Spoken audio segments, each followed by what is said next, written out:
تو اللہ یستفی من الملائکۃ رسلا ومن الناس، یہاں وہی بات فرمائی، او یرسل رسولا فیوحی باذنہ ما یشاء، پھر وہ وحی کرتا ہے اللہ کے حکم سے جو اللہ۔ یہ کلام الہی کی یہ تیسری شکل ہے جو محمد الرسول اللہ صلی اللہ علیہ وسلم پر نازل ہوا، اور وہ ہے قرآن حکیم۔ اب ایک اور بحث جو علمی ہے وہ یہ ہے کہ حضور پر جو اس کا نزول ہوا اس کی کیفیات کیا تھی۔ دو الفاظ استعمال ہوتے ہیں، انزال بھی اور تنزیل بھی، ان دونوں میں فرق کیا ہے اس کو نوٹ کر لینا چاہیے، لغوی اعتبار سے جان لینا چاہیے۔ نزل ینزل، کسی کا خود اترنا، نازل ہونا اترنا، انزل ینزل دفعتن اتار دینا، کسی اور نے کسی شے کو دفعتن نیچے اتار دی۔ یہی مفہوم نزلہ کے ساتھ بے لگ جائے تو آ جاتا ہے، با کے ساتھ نزلہ بہی، یہ اتارنے کے مفہوم میں آئے گا۔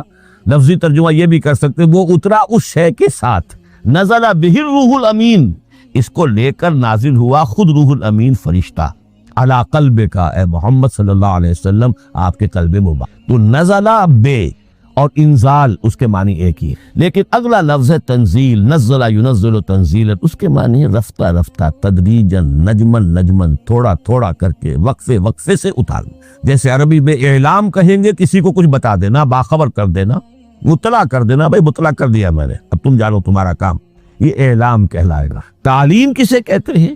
سکھانا، درجہ بدرجہ، دیکھنا اس کی استعداد کیا ہے، آج یہ کیا بات سمجھ سکتا ہے، میں اتنے ہی درجے تک سمجھاؤں، اب کل میں اسے مزید سمجھاؤں گا، پرسوں مزید سمجھاؤں گا، یہ درجہ بدرجہ کسی شے کو سمجھانا، یہ تعلیم۔ تو انزل ینزل انزالا، یہ ہے اتار دینا دفعتن، اور نزل ینزل تنزیلا، یہ ہے تدریجاً اتارنا۔ اب قرآن مجید کے لیے یہ دونوں الفاظ مستعمل ہیں، لیلۃ القدر اور لیلۃ المبارکہ۔ اب یہ دو بھی نوٹ کر لیجئے، قرآن مجید میں چونکہ اہم مضامین کم سے کم دو جگہ پر ضرور آتے ہیں۔ انا انزلناہ فی لیلۃ القدر، یہاں انزلنا ہے، نزلنا نہیں ہے، انزلنا ہے، ہم نے اتارا اس کو لیلۃ القدر۔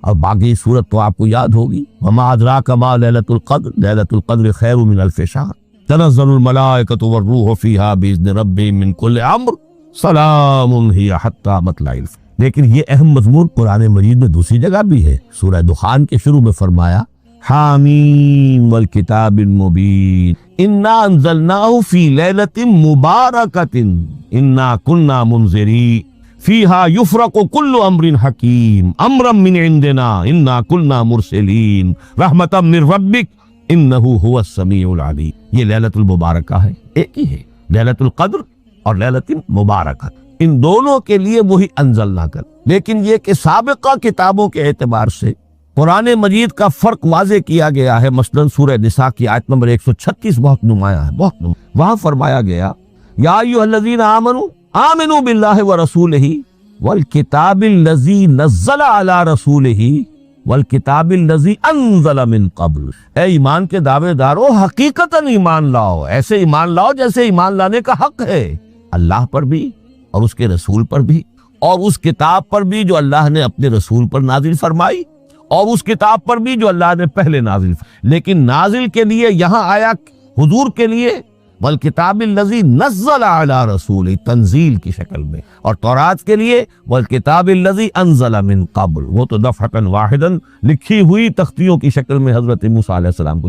تو یا ایھا الذین آمنوا آمنوا باللہ ورسولہ والکتاب الذی نزل علی رسولہ والکتاب الذی انزل من قبل، یہ جو تنزیل ہوئی ہے حضور پر، یعنی لیلۃ القدر میں جو رمضان مبارک میں ہے، پورا قرآن لوح محفوظ سے، کتاب مکنون سے، ام الکتاب سے نقل کر کے اتار دیا گیا سمائے دنیا تک، پہلا آسمان جسے ہم کہتے ہیں سمائے دنیا، وہ آسمان جو قریب ترین ہے دنیا، وہاں سے اب یہ درجہ بدرجہ تھوڑا تھوڑا، چند آیتیں، چند سورتیں، پھر آیتیں، پھر سورتیں، یہ نازل ہوا محمد الرسول اللہ صلی اللہ علیہ وسلم پر۔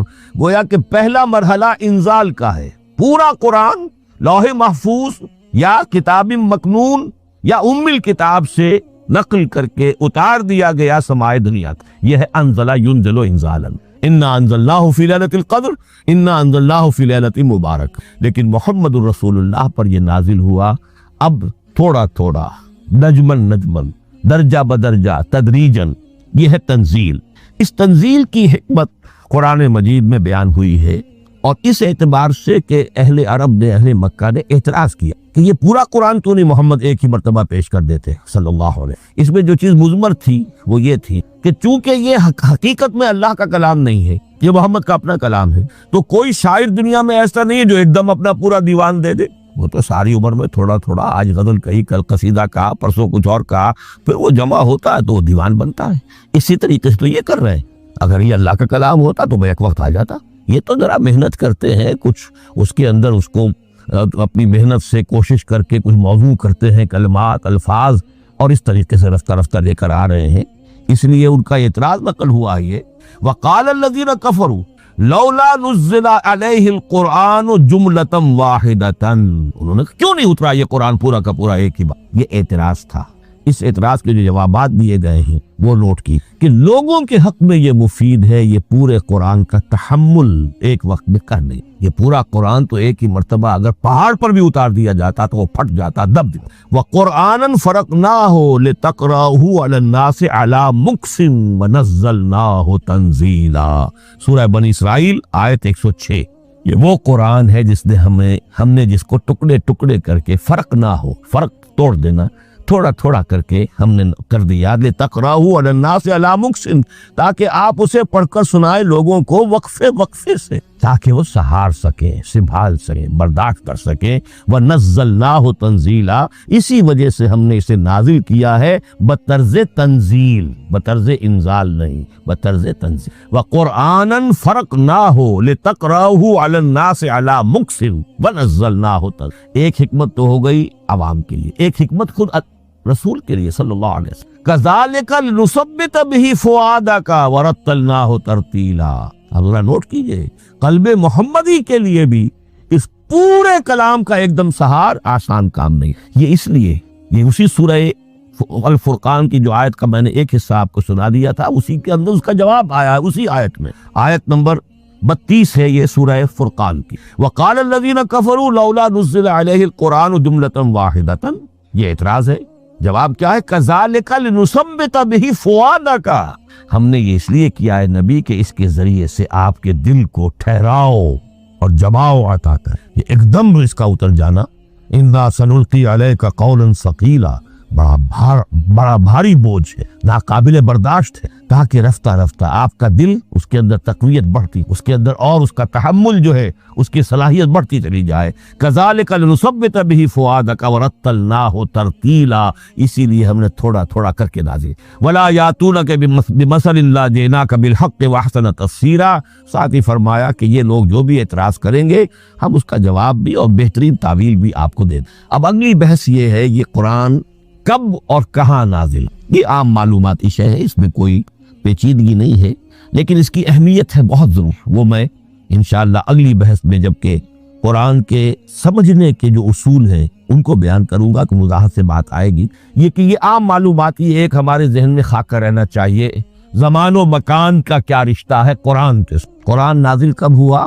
ہمارا چونکہ عام طور پر جو معمول ہے، ہم تو جو کرسچین ایرا ہے اس کے حوالے سے ہمارے ذہن کے اندر سارا حساب کتاب ہے، تو سن 610 عیسوی سے لے کر 632 عیسوی تک شمسی حساب سے 22 سالوں میں قرآن نازل ہوا۔ 571 حضور کی ولادت کا سال ہے، 571 عیسوی۔ 610 میں آپ 39 سال کے ہوئے، لیکن قمری حساب سے 40 کی۔ 610 میں قرآن کی تنزیل شروع اور 632 میں آپ کا انتقال ہوا۔ 22 برس زمانی اعتبار سے نقشہ ذہن میں رکھیے۔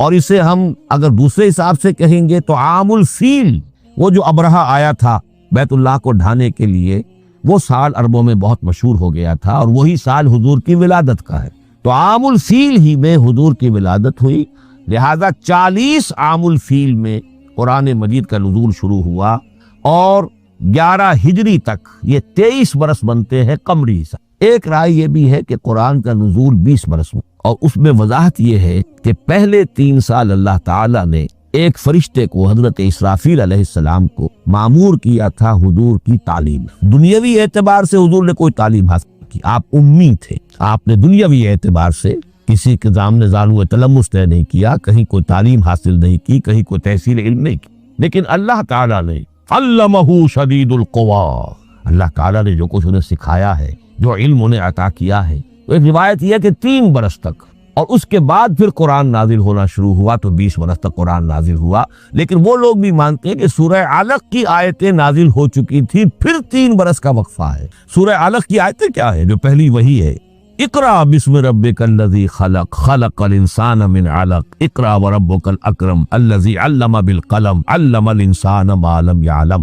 گویا کہ بسم اللہ ہو رہی ہے محمد الرسول اللہ صلی اللہ علیہ وسلم کی تعلیم، اور جن گھرانوں میں یہ رواج ابھی تک چل رہا ہو، بسم اللہ بچوں کی کراتے ہیں، ایک تقریب کی شکل میں منعقد کرتے ہیں، ہمارے ہاں یہ رواج تھا، اب ہم چھوڑ چکے کہ جو تقریب بھی حضور کی اور صحابہ کی زندگیوں سے ثابت نہ ہو، ہمیں کوشش کرنی چاہیے کہ ان تقریبات کا سلسلہ منقطع ما انا علیہ واصحابی، ہماری تقریبات جو ہے وہ بس وہیں تک محدود رہنی۔ بہرحال وہ جو ایک چلتی ہے روایت، 4 سال 4 مہینے 4 دن کا بچہ یا بچی ہے تو بسم اللہ یہی آیتیں پڑھی جاتی ہے، پڑھ تو نہیں سکتا، انگلی رکھ کر پڑھانے والا کوئی عالم دین بیٹھ جاتا ہے سامنے، وہ نہا دھو کر بچہ یا اور اس کو اقرا بسم ربک الذی خلق خلق الانسان من علق اقرا وربک الاکرم الذی علم بالقلم علم الانسان ما لم یعلم۔ اب اس میں تو سارا پڑھنے پر زور ہے، حصول علم پر زور ہے، کسی تبلیغ کا حکم ہی نہیں، ابھی رسالت کا کوئی تذکرہ کچھ بھی نہیں، اس میں تو قیامت کا بھی کوئی ذکر نہیں۔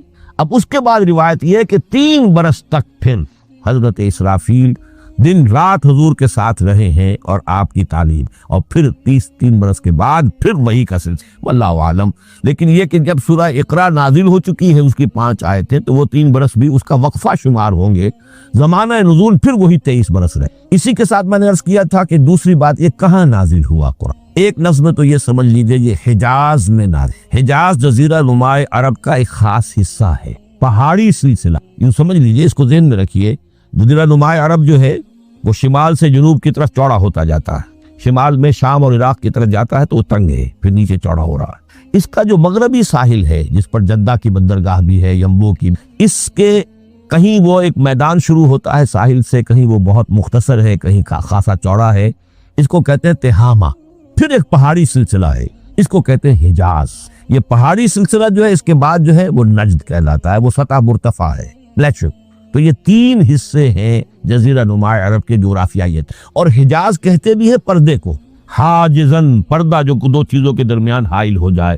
تو یوں سمجھیے کہ یہ فلیٹ ہے نجد کا، اور یہ فلیٹ ہے میدان، یہ ہے تہامہ کا، اور درمیان میں یہ پہاڑی سلسلہ کھڑا ہوا ہے، تو یہ گویا کہ ان دونوں کو جدا کر رہا ہے، یہ حجاز ہے۔ اس حجاز ہی کا شہر مکہ ہے، اس حجاز ہی کا شہر مدینہ ہے، اس حجاز ہی کا شہر طائف ہے، اس حجاز ہی کی آخری ٹپ سمجھ لیجئے تبوک ہے۔ تو حضور صلی اللہ علیہ وسلم کی پوری زندگی آغاز وحی کے بعد سے لے کر وہ اسی علاقے کے، پہلے آپ مکے میں تھے، قرآن مجید کی جو صورتیں اس دور میں نازل ہوئی، آیتیں نازل، وہ مکیات کہلاتی۔ پھر آپ نے ہجرت کی، اور ہجرت کر کے جب آپ جا رہے تھے اس دوران میں بھی کچھ قرآن نازل ہوا اثناء ہجرت میں۔ پھر آپ مدینے تشریف فرما ہوئے، اب وہ ہم کہتے ہیں مدنی قرآن، لیکن مدنی قرآن سارا مدینے میں نازل نہیں ہوا۔ آپ کبھی جا رہے کسی مہم پر، کسی جنگ کے لیے، غزوہ بدر کے لیے آ گئے ہیں، تو وہاں جو آیات نازل ہو رہی ہیں وہ مدینے میں تو نہیں ہو رہی۔ براڈ تقسیم تو یہی ہے، مکی مدنی۔ ہجرت سے قبل جو کچھ نازل ہوا وہ مکی، ہجرت کے بعد جو کچھ نازل ہوا وہ مدنی۔ لیکن صرف مدنی کہنا صحیح نہیں ہے۔ اثناء سفر تبوک، اتنا طویل سفر ہے آپ کا، اس کے دوران آتے جاتے قرآن نازل ہوتا رہا۔ لیکن یہ بات نوٹ کر لیجئے کہ پورا قرآن حجاز ہی میں نازل، یہ تمام شہر، یہ تمام علاقہ حجاز کہلاتا۔ ایک اور بحث جو ہم اسی اپنی پہلی نشست میں مکمل انشاءاللہ کر لیں گے، وہ ہے محفوظیت قرآن کی۔ میں نے عرض کیا تھا کہ 3 چیزوں پر ہمارا عقیدہ مشتمل ہے۔ یہ اللہ کا کلام ہے، نمبر 1، نازل ہوا محمد الرسول اللہ پر صلی اللہ علیہ وسلم، اسی لیے ہم نے کلام سے متعلق کچھ مباحث علمی گہرائی میں اتر کر وہ سمجھے، حضور پر اس کے نزول، انزال اور تنزیل کے مختلف مراحل کو سمجھا۔ اب اس کی محفوظیت کے اعتبار سے واقعہ یہ ہے کہ واحد کتاب ہے پوری دنیا میں، واحد کتاب جس کے بارے میں دشمن بھی تسلیم کرتے ہیں، چاہے وہ اسے اللہ کا کلام نہ مانے، لیکن یہ مانتے ہیں کہ بعین ہی وہ شے جو محمد نے اپنی امت کو دی تھی آج بھی امت کے پاس صحیح۔ ظاہر بات ہے اگر تو اسے اللہ کا کلام مانے، وہی مانے، تب تو مسلمان ہی ہو گئے، وہ تو یہی کہتے ہیں کہ بہرحال محمد نے چاہے خود لکھا، تصنیف کیا، جو بھی کچھ کیا، اس کو چھوڑ دیجئے، لیکن جو شے محمد نے اپنی امت کو دی تھی صلی اللہ علیہ وسلم، بعین ہی وہ شے موجود، تو یہ محفوظیت قرآن کی جو ہے، جبکہ کوئی اور دنیا کی کتاب اس کی مدعی ہی نہیں۔ تورات والوں کا سرے سے یہ دعویٰ ہی نہیں ہے، وہ تورات تو گم ہو گئی تھی نبوکدنضر کے حملے کے وقت، اس کے بعد سے دنیا میں تورات کا وجود نہیں ہے، اور پھر 100 برس کے بعد اپنی یادداشتوں سے مرتب کی ہے یہ تورات جو آج ہمارے سامنے ہے۔ انجیل کا جیسا کہ میں عرض کر چکا ہوں، کوئی نسخہ جو ہے نہ عبرانی کا موجود ہے نہ آرامی زبان کا، دنیا کی کوئی کتاب نہیں جو دعویٰ کر سکتی یہ قرآن جو شروع ہوتا ہے ذالک الکتاب لا ریب فیہ، یہ دعویٰ دنیا کی کسی اور کتاب نے خود کیا بھی نہیں۔ اس کی بھی جس قدر پرشکوہ الفاظ میں علامہ اقبال نے اس کی ترجمانی نہیں کہی، حرف اورا ریب نئے، تبدیل نئے، آیاش شرمندہ تعویل نئے۔ اس قرآن کے کسی حرف میں کوئی تحریف ہو جانا نہیں، امکان ہی نہیں، قطعی طور پر کسی لفظ کا بدل دیا جانا نہیں، حرف اورا ریب نئے، تبدیل نئے، اس میں کسی کا شک پر مبنی ہونا نہیں، آیاش شرمندہ تعویل نئے، اس کی آیت کوئی بھی ایسی نہیں جسے تروڑا بروڑا جا سکے، یہ اپنی حفاظت خود کرتی، لا یاتیہ الباطل من بین یدیہ ولا من خلفہ، حبیب سجدہ کی آیت نمبر 42، اس پر باطل حملہ آور ہو ہی نہیں سکتا۔ انا نحن نزلنا الذکر وانا لہ لحافظون، ہم ہی نے یہ الذکر نازل کیا ہے اور ہم ہی اس کی حفاظت کرنے والے۔ جہاں تک پہلے ٹکڑے کا تعلق ہے اس آیت مبارکہ کا، اس میں تو تورات بھی آئے گی، تورات کس نے نازل کی؟ اللہ نے نازل کی۔ انجیل کس نے نازل کی؟ اللہ نے نازل کی۔ انا انزلنا التوراۃ فیہا ھدی ونور، یہ سورہ مائدہ میں الفاظ ہے۔ انجیل کے بارے میں بھی ہم نے انجیل عطا کی عیسیٰ کو، فیہ ھدی ونور، لیکن یہ کہ انا نحن نزلنا الذکر، اس کو اس قدر تاکید کے ساتھ کہہ کر وَإِنَّا لَهُ لَحَافِظُونَ، اور ہم ہی اس کے محافظ۔ لیکن اس موضوع پر اہم ترین مقام جو ہے قرآن مجید کا، وہ سورہ قیامہ کی یہ آیات ہے، لا تحرک بہ لسانک لتعجل۔ جب قرآن نازل ہوتا تھا حضور جلدی جلدی زبان کو حرکت دیتے تھے، یاد کر، مبادا کہیں بھول جاؤ، مبادا کوئی لفظ جو ہے تبدیل ہو جائے۔ یہ مشقت جو آپ جھیل رہے تھے، اس سے اللہ نے روک دیا از راہ شفقت اور محبت۔ لا تحرک بہ لسانک لتعجل ان علینا جمعہ وقرآنہ، ہمارے ذمے ہے اس کو جمع کر دینا، آپ کے سینے میں جمع کر، اور صرف جمع کرنا نہیں، قرآن، ترتیب۔ قرآن ہوتا ہے پڑھا جاتا ترتیب سے، یعنی ترتیب نزولی، یہ بعد میں ہماری علیحدہ بحث بھی آئے گی کہ ترتیب نزولی اور ہے، ترتیب مصحف اور ہے، یہ ترتیب بھی ہم کروا دیں گے، یہ بھی ہمارے ذمہ۔ ان علینا جمعہ وقرآنہ فاذا قرأناہ فاتبع قرآنہ، پھر جب ہم جس ترتیب سے پھر آپ کو پڑھائیں اسی ترتیب کی پیروی۔ یہ جو ہے کہ قرآن کا جمع اور تدوین، یہ بھی اللہ تعالیٰ نے اس کی ضمانت لی، اور اس کی ترتیب بھی اللہ تعالیٰ ہی کی ضمانت۔ اس اعتبار سے محفوظیت قرآن کے یہ دونوں پہلو ہمارے سامنے رہنے چاہیے۔ بارک اللہ لی ولکم فی القرآن العظیم ونفعنی وإیاکم بالآیات والذکر الحکیم۔